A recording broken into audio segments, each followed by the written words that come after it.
Importante, sobre todo en estos tiempos locos en los cuales vivimos, ¿no? Donde el mundo está al revés, como dicen algunos, ¿verdad?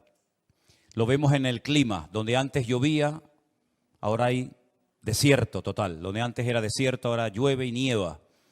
Bueno, lo natural, yo siempre he dicho que es un reflejo de cómo está el mundo espiritualmente hablando. El mundo también está al revés. Antes lo que era malo, ahora es bueno y es popular. Y como dijo una persona a lo largo de la historia, no todo lo popular siempre es bueno, ni todo lo bueno es popular muchas veces. Nosotros no nos movemos por lo que le agrada a la gente. Detrás de nuestras vidas hay principios, detrás de nuestras vidas hay valores que lamentablemente ya se enseñan poco o casi nada en las escuelas. Ya los maestros prácticamente en las escuelas han perdido aquella autoridad que tenían, ¿verdad?, de corregirnos, no solamente de enseñarnos, sino a veces de castigarnos, incluso, ¿no?, de ponernos de cara a la pared, de no dejarnos salir al recreo. Y todo aquello, aunque no lo entendíamos en su momento, todo aquello fue necesario, ¿sabes? Lamentablemente hoy en día parece que la disciplina es la asignatura pendiente de la sociedad. Nadie quiere obedecer a nadie, todos quieren opinar, todos quieren hablar, nadie se quiere sujetar a nadie. Los hijos ya hoy en día le dicen a los padres lo que tienen que hacer. Cuando los niños pequeños hablan, los mayores se callan. Y podríamos hacer una lista inmensa, ¿verdad?, de cómo la vida ha ido cambiando y cambiando, pero yo creo que en algunos aspectos a peor. Dijo Albert Einstein en una ocasión que cuando la tecnología supera a la humanidad, mal le va al mundo. Y lo dijo hace muchísimo tiempo. Imagínense si ese hombre, si ese genio viviera hoy en día, ¿no?, y viera cómo los hijos, los jóvenes, los niños, los nietos muchas veces están dominados por las maquinitas, no tienen comunión, no tienen relación con nadie, no ves a niños jugando en las plazas, en las calles como antaño, ¿verdad?, sino que los ves muchas veces encerrados, no solamente en sus casas, sino incluso encerrados en sí mismos, ¿verdad?, solamente jugando a distancia y pegando tiros por aquí y por allá virtualmente, pero lamentablemente vivimos en un mundo muy complicado, sobre todo para los que tienen niños pequeños hoy en día. Que el Señor os dé sabiduría, ¿eh? Yo, gracias a Dios, ya mis hijas están grandes y bueno, ya son mayores de edad, pero los que tenéis niños pequeños y los tienen que mandar al colegio y meterlos ahí toda una mañana o todo un día, ya podéis orar por vuestros hijos, ¿eh? Porque si ustedes piensan que por traer a los niños un día a la semana a la iglesia, ya los niños están sanados y vacunados en contra de toda la basura que están enseñando en las escuelas y de todo el veneno que intentan forzar y meterle a los niños, pues se equivocan, hermanos. La iglesia simplemente es un refuerzo de los principios, de la moral, de todos aquellos valores que ustedes como padres tienen que inculcarle a sus hijos, pero no solamente con palabras, sino con sus acciones y con sus hechos. Que los hijos vean que sus padres viven lo que dicen creer. Que sus padres se aman y se respetan y que no solamente ponen cara de niño bueno y de religiosos en la iglesia, sino que en la casa se respira una atmósfera no contaminada, no tóxica, sino una atmósfera espiritual donde si se tiene que pedir perdón, se pide perdón. Si se tiene que llorar, se llora. Si se tiene que reír, se ríe. Si tenemos que padecer, padecemos todos. Y de esa manera, la casa no solamente es un lugar donde el niño vive y se le da la ropa y la comida, sino es una escuela, es un taller del alma, ¿verdad? Es un taller donde el niño aprende esos valores que yo sé positivamente que hoy en día no los van a aprender ni en la calle y lamentablemente ni siquiera en muchos colegios, aunque sean de pago, aunque sean incluso colegios de alto nivel. Lamentablemente está de moda la desobediencia, está de moda la anarquía, ¿verdad? Ya no hay valores absolutos, todo vale. Yo me siento un niño de 5 años y, bueno, me tienen que entender que yo me siento como un niño de 5 años. El otro se siente como una mujer en un cuerpo de hombre, un hombre en un cuerpo de mujer, y el otro se siente gallina, y el otro se siente pollo, y el otro se siente lo que sea. Entonces, vivimos en un mundo que uno dice, o yo soy un bicho raro que no encajo en ninguna parte, o algo ha pasado que nos hemos dejado arrastrar por la corriente y no hemos sido capaces, ya no digo de mantenernos, sino de nadar en contra de esa corriente que viene cada vez con más fuerza y con más ímpetu, sobre todo contra las familias de todo tipo, ¿no? Así que el Señor nos ayude y orad para que Dios os dé mucha sabiduría para criar a vuestros hijos en el temor de Dios. Amén, hermanos. Bueno, damos la bienvenida a todos los que suelen congregarse en este lugar, los que están siguiendo este culto en directo por las redes, los que están por primera vez. Nos alegra mucho ver a Domingo otra vez, este gran amigo y hermano nuestro en Cristo, Canarión. Enhorabuena, enhorabuena. Un aplauso a los canariones. Y viene en esta ocasión acompañado por Adriana, por su esposa, a la cual también le damos un aplauso de mucho cariño. Estamos muy contentos de que estés con nosotros en esta tarde. Dios te bendiga mucho. De verdad, Dios os bendiga grandemente. Creo que la fotografía que ponían cuando se anunciaba el bautismo, creo que era el bautismo de... se me fue el nombre. ¿Quién es esa chica? Esa es tu hija, ¿no? ¿Cómo se llama? Nadie se acuerda. ¿Betania? ¿No es Betania? ¿No es Betania esa? ¿Ah, no? He bautizado a tanta gente que ya no sé ni de quién se trata.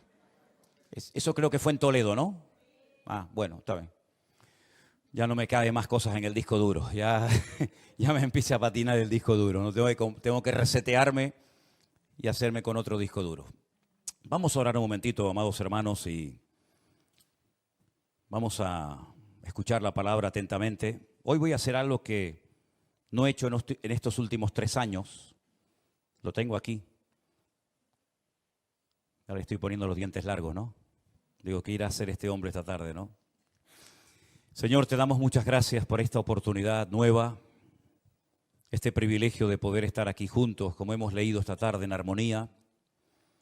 Te pedimos, Señor, que todo lo que oigamos y aprendamos en el día de hoy sea de bendición para nuestras vidas y que tú nos ayudes a madurar, a crecer, a desarrollarnos bíblicamente para poder hacer las cosas en la vida, como dice tu palabra, Señor, decentemente y con orden, sin cometer errores, sin tropezar y caer constantemente para aprender algo, sino que hagamos caso y prestemos atención a la palabra que tú nos has regalado, Señor, tu Santa Biblia.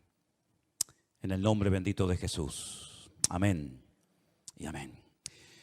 Durante los días del confinamiento, en marzo del 2020, parece mentira, ¿no?, que ya haya pasado 3 años y parece que fue ayer, comenzamos a recibir muchísimas llamadas y correos de todas partes del mundo, haciendo todo tipo de preguntas y comentarios y preguntándonos muchas cosas de la Biblia. Pero en aquellos días, sobre todo en aquellos días, aunque todavía de vez en cuando hay alguna persona que va en esta línea, pero sobre todo en aquellos días se ponía en contacto con nosotros mucha gente que según nos contaban, estaban en un lugar donde no se estaba enseñando lo que se llama la sana doctrina, una palabra bíblica cristocéntrica, pero ahí estaban, lo estaban pasando mal, sabían que no se estaban haciendo las cosas decentemente y con orden, pero ahí estaban, sufriendo, llorando, pasándolo mal.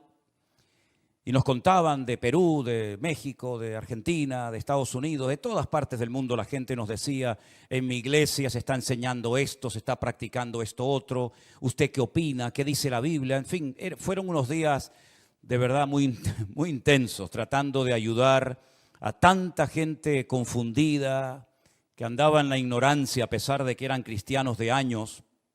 Y en aquellos días me dio por escribir cosas. Yo me venían pensamientos y escribía. No suelo hacer eso, generalmente lo recuerdo, pero en aquellos días comencé a escribir. Y estos apuntes que yo tomé, que hoy los pasé a máquina, estaban con mi letra arameo hebraica, ¿no?, que a veces no la sé ni leer yo. La pasé bien escrita hoy a máquina, digamos, con el ordenador. Y estas cosas yo las escribí en marzo del 2020, en pleno confinamiento. ¿Por qué no salen algunas personas de lugares donde no están siendo ministrados sanamente, correctamente? Y yo decía, punto número 1, el miedo, por miedo. El miedo condiciona nuestra conducta y sin lugar a dudas nos impide tomar sabias decisiones. En aquellos días se ponían en contacto conmigo personas que se quejaban, que lo estaban pasando mal, pero que no se atrevían a salir de ese lugar donde estaban siendo mal adoctrinados. ¿Creen esas personas o alguien les ha hecho creer que si se van, todo les va a ir mal? Porque les han metido en la cabeza que no hay más allá de su iglesia local o de su denominación o del ambiente religioso en el que se han criado. Les han dicho que todos están equivocados menos ellos y que si se van serán unos rebeldes que no quieren someterse y por eso se van. Y yo puse entre paréntesis esclavos, marionetas, lavado de cerebro, porque eran cosas que yo reflexionaba en aquellos días, escuchando a aquella gente que nos llamaba y nos escribía y nos contaban sus tragedias personales. También hay gente que están muy cómodos a pesar de que lo están pasando mal. Tienen un cargo, un puesto que les da una seguridad, pongo esto entre comillas, ¿verdad? Les da una identidad y son víctimas del sistema. No saben vivir ni disfrutar de la vida sin hacer lo que hacen. Y yo puse en mis apuntes, perdonen si alguien se ofende, pobres desgraciados. Saben lo que tienen que hacer, pero no lo hacen, porque no están dispuestos a pagar el precio y viven una vida de hipocresía. Y cuando escuchamos el testimonio de nuestro hermano Osman, el pastor en Tierra Alta, en Colombia, él dijo, ¿se acuerdan en su testimonio? Viví como un hipócrita durante muchos años para guardar la compostura. Así que tenemos el miedo, la comodidad. En el punto número 3 yo puse en mis apuntes personales falta de fe.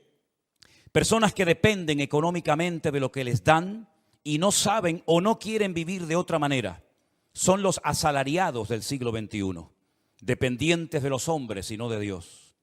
Los que los dominan y controlan sus vidas saben perfectamente que estas personas por un plato de lentejas son capaces de permanecer en el más absoluto silencio y no crear problemas, aunque en el fondo de sus corazones lo estén pasando mal. ¿Están ahí? ¿Siguen ahí? Así que hay muchos motivos por los cuales muchos no rompen con el patrón establecido, con lo que llaman cultura, sometimiento, como se dice hoy en día, con lo políticamente correcto. Y el reino de Dios se ha llenado de cobardes, de asalariados, de gentes sin un mínimo de amor propio, y así les va a muchos. Los ves cargados, tristes y hasta en algunos casos amargados y agotados. Han perdido la libertad gloriosa de los hijos de Dios y sin querer o queriendo han hipotecado su presente y su futuro. No pueden decidir por ellos mismos porque siempre hay alguien por encima de ellos que le dicen lo que tienen que hacer o lo que no tienen que hacer. Porque el líder o el ungido se ha convertido en el dueño y el amo de sus vidas. En estas cosas yo reflexionaba en aquel tiempo y entonces pensando en todo esto, ahora viene el mensaje de hoy que lo he titulado ¿Cómo salir de la cárcel? Como voy a predicar en una cárcel en Guatemala dentro de unos días o dentro de unas semanas, no voy a poner nunca el título de este mensaje cuando vaya a predicar, no sea que tenga serios problemas, decir, hoy os voy a predicar de cómo salir de la cárcel. Y me tomen literalmente en vez de la metáfora que quiero explicar y se monte un lío increíble, ¿no? El primer versículo que yo quiero compartir esta tarde con ustedes se encuentra en Gálatas capítulo 5, verso 1.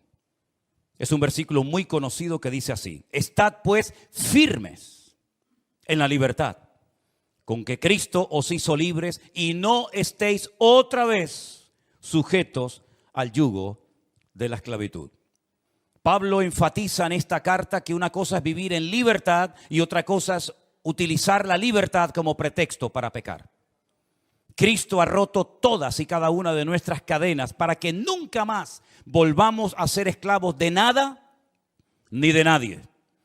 Porque la libertad que tenemos no es producto de nuestra sabiduría, de los años que tenemos, sino es producto de una obra perfecta que llevó a Cristo nada más y nada menos que a una cruz para morir por nosotros, para que nosotros viviéramos en libertad todos los días de nuestra vida y no fuéramos unos esclavos, repito, de nada ni de nadie. ¿Cuántos dicen amén? Por lo tanto, la libertad que tenemos es producto directo de haber conocido la verdad. Tenemos un texto aquí en el frontal de nuestra plataforma en la iglesia, que ya lo hemos recitado muchas veces.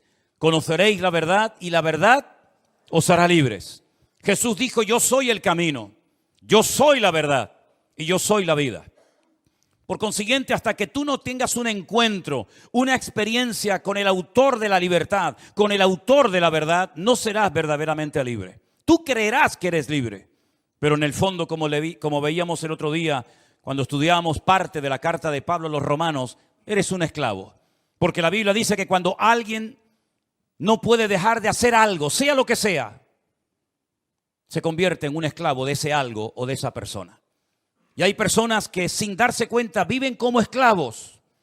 Esclavos de pasiones, esclavos de miedos, esclavos de temores, esclavos de tantas cosas que podríamos enumerar en esta tarde. Y Cristo precisamente vino a romper todas las ataduras y cadenas espirituales de nuestras vidas, para que podamos vivir en libertad desde que te levantas hasta que te acuestas, sin depender de nada, de nadie, de ninguna sustancia para sentirte un tanto eufórico y ponerte a caminar y a funcionar en la vida.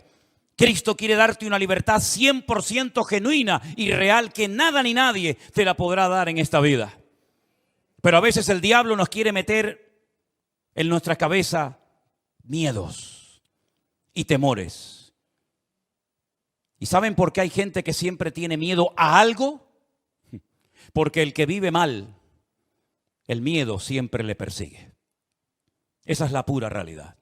Si tú no estás alineado 100% con Dios, si tú no vives, como oíamos hace poco un mensaje, en santidad, en orden, en obediencia, sometido a Dios y a su palabra, y no vives bien moralmente, espiritualmente hablando, el miedo siempre te perseguirá a donde quiera que vayas. Cambiarás de país, cambiarás todo lo que quieras, pero hasta que tú no seas capaz de liberarte de todos tus temores y derrotarlos una vez y para siempre, tú nunca serás verdaderamente libre. Si hay temores en tu vida, y tú sabrás si los hay o no, tú no serás verdaderamente libre. Porque el temor esclaviza a la gente. El temor ciega a las personas. El temor te impide tomar sabias decisiones en la vida. Y precisamente una de las razones principales por las que Cristo vino a este mundo es para romper la influencia, la presión del diablo sobre nuestras mentes, sobre nuestras conciencias, sobre nuestras vidas, para que podamos vivir en libertad, porque la persona libre es la persona gozosa y la persona victoriosa en Cristo Jesús, Señor nuestro. ¿Cuántos dicen amén? El Señor vino para deshacer todas las obras del enemigo. Y puedes vivir en libertad, porque esto nos lleva al segundo punto, y el versículo es Romanos 5:1, también otro 5:1. Justificados pues por la fe tenemos paz para con Dios por medio de nuestro Señor Jesucristo. Podemos vivir en libertad y podemos vivir en paz, porque Cristo pagó el precio de nuestros pecados. Saben que en una ocasión, creo que fue en la época de Semana Santa, yo les explicaba que una de las palabras que utilizó el Señor Jesucristo en arameo cuando estaba en la cruz del Calvario muriendo allí en Jerusalén, fue una palabra que se escribía en el documento de deuda. Cuando una persona terminaba de cumplir su condena bajo el Imperio Romano, se le daba un documento, se llamaba el certificado de deuda. Y se ponía el sello romano, el sello imperial, y se ponía una palabra. De tal manera que esa persona podía demostrarle a cualquier romano que lo detuviera en la calle, cuando fuera a cualquier otra provincia romana o a cualquier parte del mundo, que su deuda había sido pagada y cancelada porque ya había salido libre y en paz de la cárcel. Y eso es lo que hizo Cristo en la cruz cuando murió por nosotros. No hizo, perdón la expresión, una chapuza, una obra inconclusa, incompleta, sino que Él murió verdaderamente para que tú vivas en paz y en libertad todos los días de tu vida. Y no tengas que depender de un saludo, de una llamada, de una visita, de un aplauso, de nada. Sino solamente tú dependes del amor de Dios que mora en tu corazón por la presencia suya en tu vida. Hermanos queridos, qué privilegio tan grande saber que ninguna condenación hay para los que estamos en Cristo Jesús. Los que no andamos conforme a la carne, sino conforme al Espíritu. Es importante que tú luches con tus temores, con tus traumas y con tus complejos, porque hasta que tú, repito, no venzas todo lo que a título personal te ha dominado y condicionado durante toda tu vida, tú no serás una persona de paz, tú no serás una persona de libertad, sino serás un esclavo más del sistema, un esclavo más de algo o de alguien que no terminas de superar. Pero ¿saben lo que he descubierto a lo largo de mi vida? Si he aprendido algo, es que para cambiar, uno tiene que desear cambiar. ¿Lo entendiste? Se puede cambiar, claro que se puede cambiar, no te quepa la menor duda. Pero no se puede cambiar si tú no quieres cambiar. Y hay personas que en el fondo no quieren cambiar. Hay personas que en el fondo aman y están atrapados y agarrados a ese vicio, o llámalo como quieras. Y saben que pueden vencerlo, porque saben que otras personas lo han logrado y lo han conseguido. Pero en el fondo no quieres y te agarras. Y sabes que puedes cambiar. Y sabes que si Dios está contigo, ¿quién contra ti? Pero en el fondo de tu corazón tu voluntad te domina. No la has rendido, no la has sometido a la voluntad de Cristo.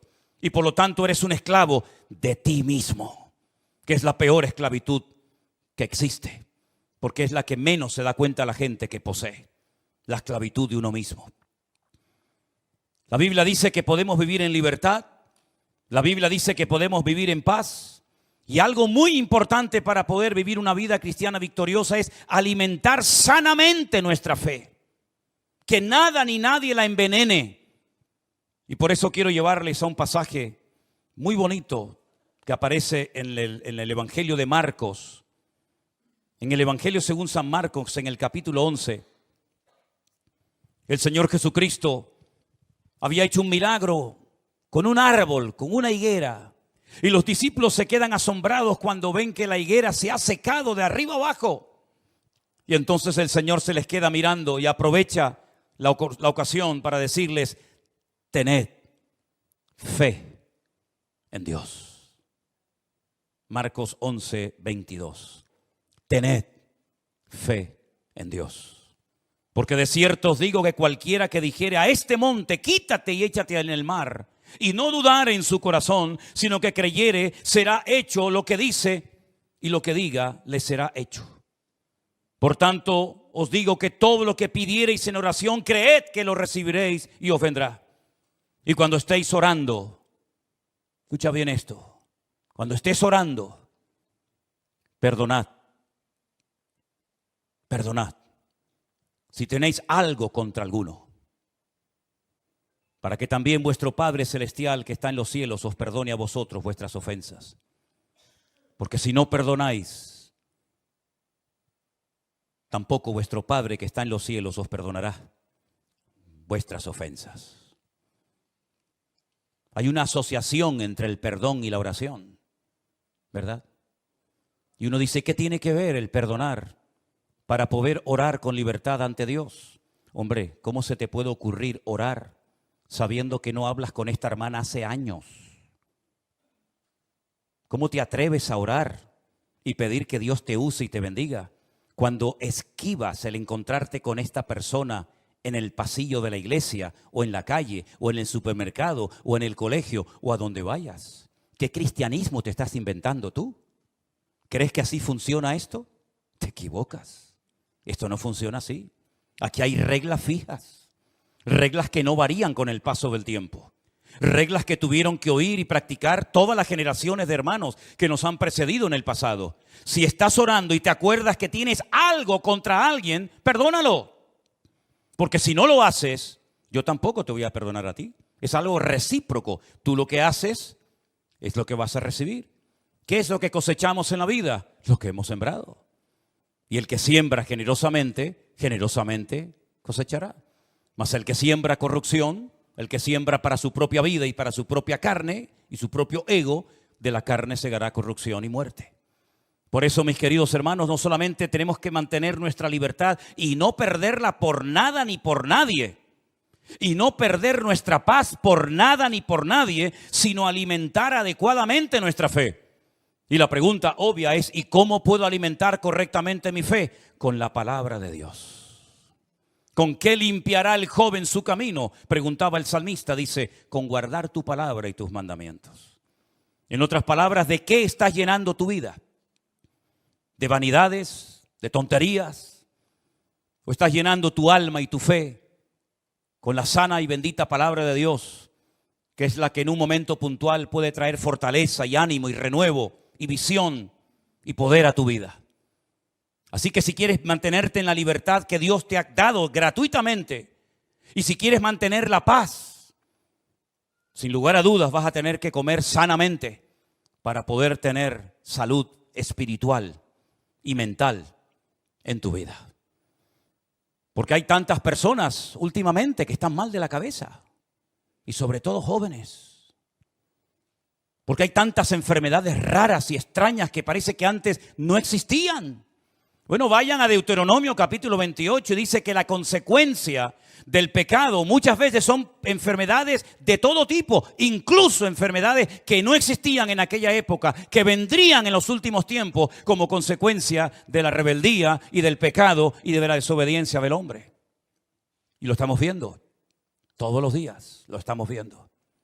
Así que, mis queridos hermanos, nosotros somos los responsables principales de nuestra salud espiritual, no el pastor, no la iglesia, no la sociedad. Yo soy el responsable de mi alimento espiritual, de mi fortaleza, de mi integridad, de mi moral, de mis principios, de todo. Yo soy el mayor responsable de mi propia vida, porque nadie se va a cuidar mejor que yo. Amén, hermanos.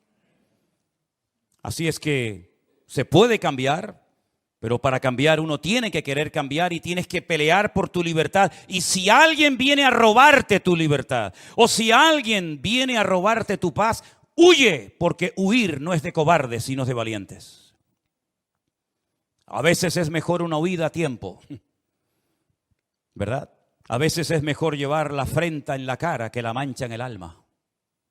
Por eso, mis queridos hermanos, qué importante es seleccionar nuestras amistades, los lugares donde vamos a pasar nuestro tiempo, el terreno donde vamos a sembrar de nuestros recursos y talentos y dones, si es que sabemos cuáles son. Qué importante es que nosotros vigilemos atentamente nuestra vida, porque lo más importante de la vida, sin lugar a dudas, es la vida misma. Y por eso, mis amados hermanos, no coma basura, no coma comida caducada. Coma la sana palabra de Dios, aliméntese de un ministerio que tenga fluidez en la palabra, que esté conectado con la fuente de agua viva y no con comida caducada que ya no hace beneficio, más bien daño al que la come. Creo que hay una actitud que nosotros tenemos que desarrollar y mantener todos los días de nuestra vida, y eso sí que es obligación de los padres, enseñarlo en el hogar. ¿Se acuerdan ustedes cuando hace años teníamos en la puerta de la iglesia una especie de tablón, una especie de lienzo blanco donde poníamos la palabra gracias en los distintos idiomas que conocíamos? ¿Cómo se dice gracias en inglés? ¿Y en árabe? Shukra. ¿Y en hebreo? Todah. ¿Y en francés? Merci. ¿Y en alemán? Danke. Apréndase esa palabra en todos los idiomas que pueda. Pero sobre todo practique la gratitud, porque la gratitud sana el alma herida. No hay nada mejor que ser agradecido con todo, con lo que tienes y con lo que no tienes. El dar gracias cada día a Dios por la vida, gracias por la ropa, gracias por la salud, gracias por el coche, gracias por la casa, gracias por todo. Hermano, eso es salud para tu alma. Eso trae vitalidad a tus huesos. Incluso, saben que yo les enseñé en una ocasión, espero que lo recuerden, que hay milagros que se produjeron en el ministerio de Cristo cuando Él dio gracias al Padre. Y se lo recuerdo simplemente, la multiplicación de los panes y de los peces, ¿se acuerdan? Miles de personas hambrientas. Jesús le dijo, no los despidan, no le digan a la gente que se vayan. ¿Por qué se tienen que ir la gente hambrienta? Dadle vosotros de comer.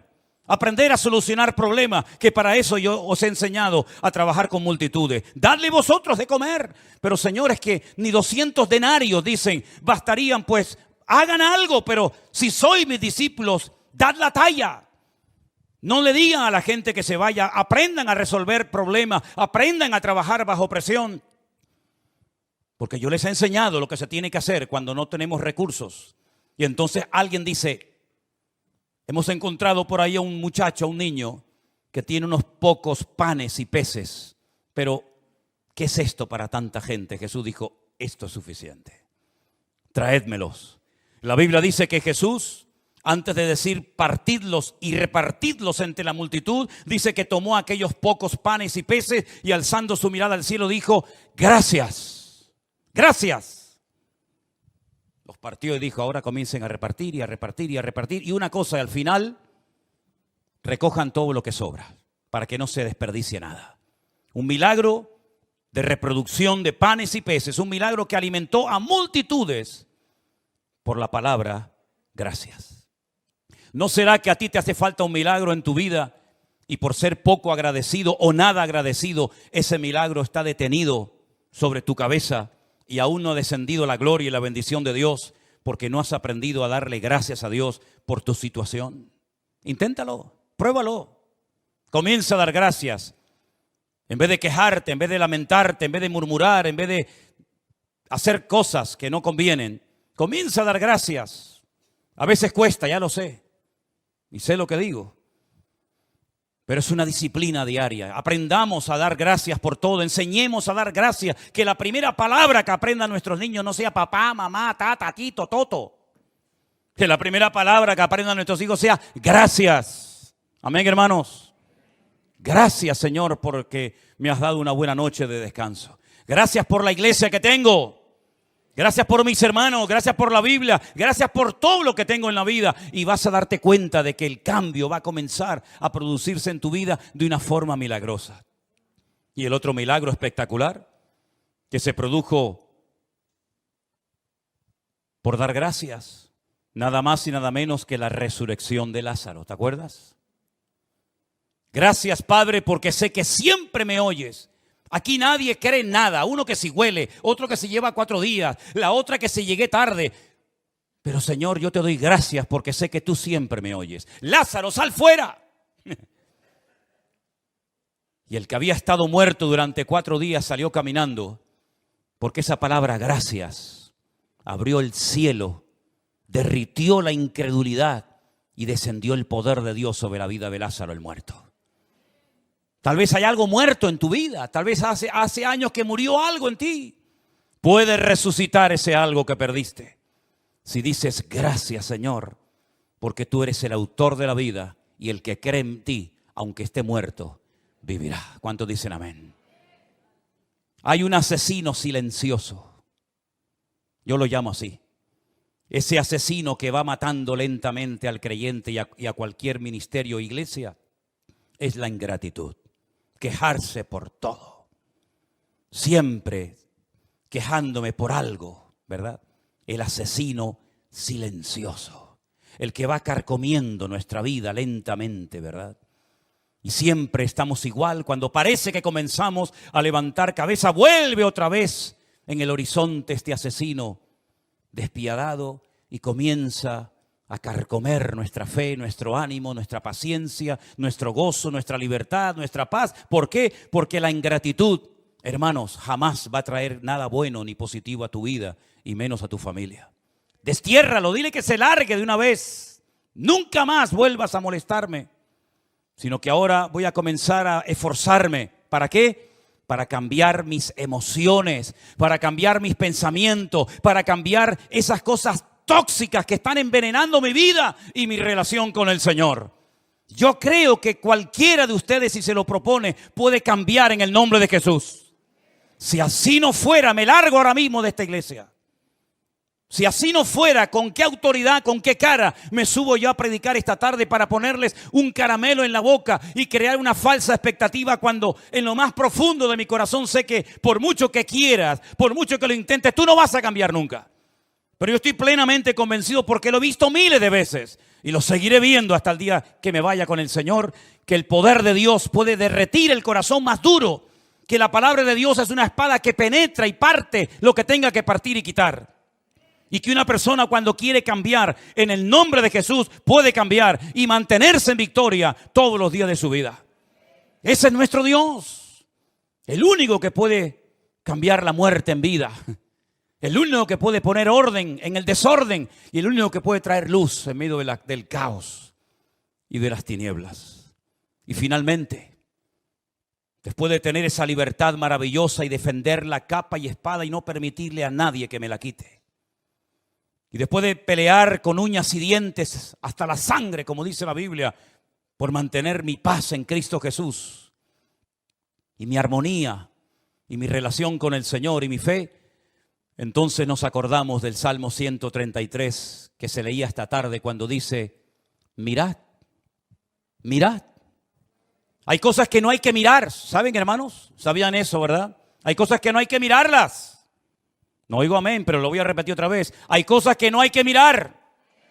Hay cosas que cuando pasan así hay que mirar para allá. Y el cuello quiere para allá. Para allá.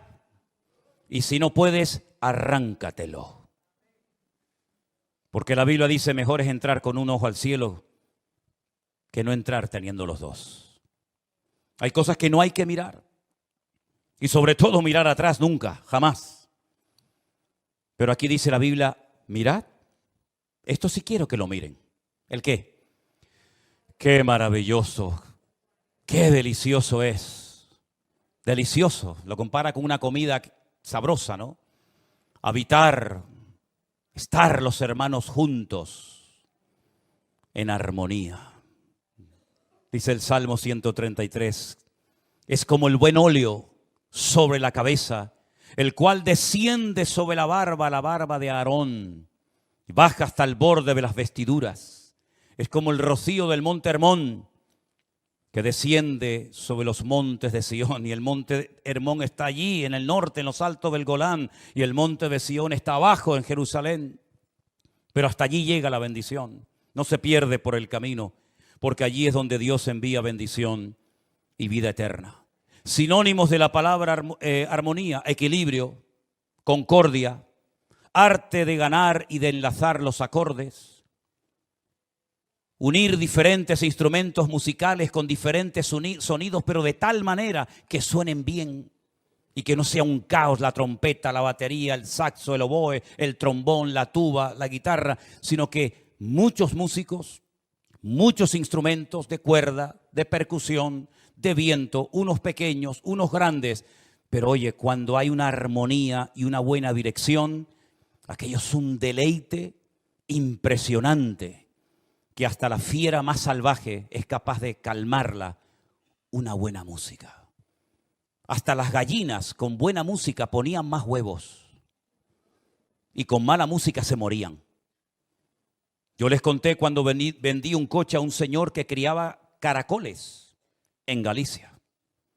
Y cuando fui por la tarde a llevarle el coche que yo en aquel momento estaba vendiendo, me llamó muchísimo la atención que tenía un campo lleno de grama, de pasto, de césped enorme, con unas columnas de sonido mucho más grandes que esta, a todo volumen. Allí en pleno campo no había nadie. Yo le dije, pero ¿para qué pone usted la música a todo volumen?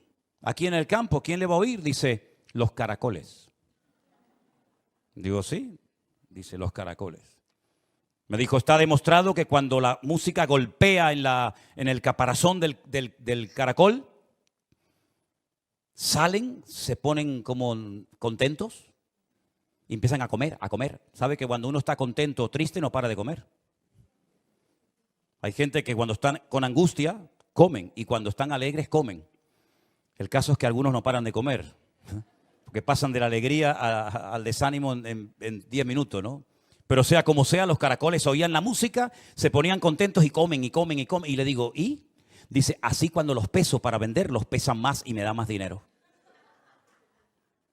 Así que no se extrañan si algún día ustedes entran aquí a la iglesia y ven la música a todo volumen para tenerlos a ustedes contentos, para que coman más de la palabra de Dios, que es la que trae refrigerio y bendición y vida eterna a tu corazón. ¿Cuántos dicen amén? Fuertes aplausos a nuestro Dios. Aleluya. Qué bueno es Dios. Qué bueno es el Señor. Quiero que lean conmigo esas 4 sugerencias o propuestas que les lancé esta tarde. Número 1, dígalo conmigo, cambiar es posible. Más fuerte, cambiar es posible. Hay gente que hasta sin Dios, fíjense lo que les digo. Yo he conocido muchachos que no creen en Dios, que tuvieron muchos problemas durante años con la droga o con el alcohol y que se propusieron cambiar y cambiaron y lo dejaron sin ser cristianos. ¿Cuánto más? Teniendo a Cristo en nuestros corazones, podremos cambiar. Pero tienes que estar harto de esa situación de opresión, de amargura, en la cual a veces has vivido o tal vez estás en esta tarde. Tienes que llegar al punto de hartarte y decir, no aguanto más. No quiero seguir siendo así. Estoy harta de decir sí y después, por lo que sea, no. Estoy harta de comprometerme y luego no cumplir con las promesas que le he hecho al Señor o a un hermano o a quien sea. Llegar a un punto de hacerte la guerra y decir, no voy a seguir siendo así. Estoy cansado de siempre estar desanimado, de siempre estar mosqueado, de siempre estar como la veleta un día arriba. Tienes que llegar a un punto de decir, no aguanto más, se acabó. Yo quiero cambiar y voy a cambiar en el nombre de Jesús. Hasta que tengas ahí la posibilidad de, bueno, una vez más, amigo, no vas en serio. Número 2, el poder de la gratitud. Dígalo conmigo. El poder de la gratitud. Comience a dar gracias por todo. Se cayó en la calle porque pisó una cáscara de plátano. ¡Gloria a Dios! Bueno, eso le pasó una vez a uno. Se montó en un caballo medio salvaje, lo quería domesticar y el caballo lo lanzó, se partió una pierna y comenzó a decir todo tipo de improperios y de malas palabras, y al poco tiempo en su país se declaró la guerra. Y comenzaron a ir soldados y personas por todo el país reclutando jóvenes para la guerra, muchos de los cuales iban a la guerra y nunca volvían porque morían en el campo de batalla, pero este se libró de ir a la guerra y de morir porque un caballo lo tiró y se fracturó el fémur y se salvó. Y entonces fue cuando dijo, gracias por aquella caída que tuve, Señor. Porque si no me hubiera partido la pierna, sabe Dios, si yo hubiera sido otro soldado muerto en el campo de batalla. Comenzar a dar gracias. Y no es una cuestión de sentir. Porque yo no soy un hombre de sentir. No me emociono. Bueno, estoy emocionado. No. Es cuestión de proponértelo. Es como una disciplina, con ganas, porque con ganas, ¿quién no lo hace? Pero sin ganas, solamente la persona madura. ¿Sabes cómo puedes? ¿A cuántos les gustaría saber si tú eres una persona madura o no? Espiritualmente hablando. Comenzarás a darte cuenta de tu madurez el día que te preocupes menos de tus problemas y te ocupes más de en ayudar a los demás. Ese día tu madurez será una madurez real y no teórica. Cuando tus problemas ya no te preocupen tanto, sino que tu objetivo sea bendecir a Dios y ayudar al mayor número posible de personas, ese día habrás comenzado a descubrir el secreto de la madurez en Cristo. Número 3, el asesino silencioso. ¿Cuál es? La queja, el lamentarme. Estoy harto de la vida, nadie me entiende, nadie me comprende. Si yo tuviera otra mujer, si yo tuviera otro hombre, si me hubieran salido otros hijos, si yo hubiera sido más alto, si yo hubiera sido más bajo, si yo hubiera nacido en Estados Unidos, si yo hubiera nacido en Japón, si yo hubiera, olvídate de eso hubiera. No, hermano, no vivas de sueños. La realidad tuya es que es aquí ahora donde tienes que pelear la buena batalla y dedicar tu vida a cambiar tu corazón para la gloria del Señor. Y finalmente, emociones tóxicas. ¿Qué son emociones tóxicas? Bueno, a veces emociones tóxicas son hábitos y costumbres, estilos de vida que tenemos que nos dañan aquí en la cabeza, nos dañan, nos perjudican. Estar todos, por ejemplo, todo el día quejándonos, como hemos dicho, no ver lo que Dios te está tratando de enseñar y demostrar con esa situación, con esa circunstancia que estás viviendo. No eres capaz de ver más allá de tus narices, ¿verdad? Siempre tú eres el centro de atención. Esas emociones, esas sensaciones, esas palabras, esos pensamientos, tienes que desterrarlos de tu vida. Estás bien y de repente empiezas a sentirte mal, no quiero vivir, no quiero comer, no me hablen, apaga la luz, no quiero hablar con nadie, vete de aquí, no, déjame solo. ¿Hasta cuándo vas a estar así? ¿Hasta cuándo vas a estar así? Es cuestión de madurar, es cuestión de crecer.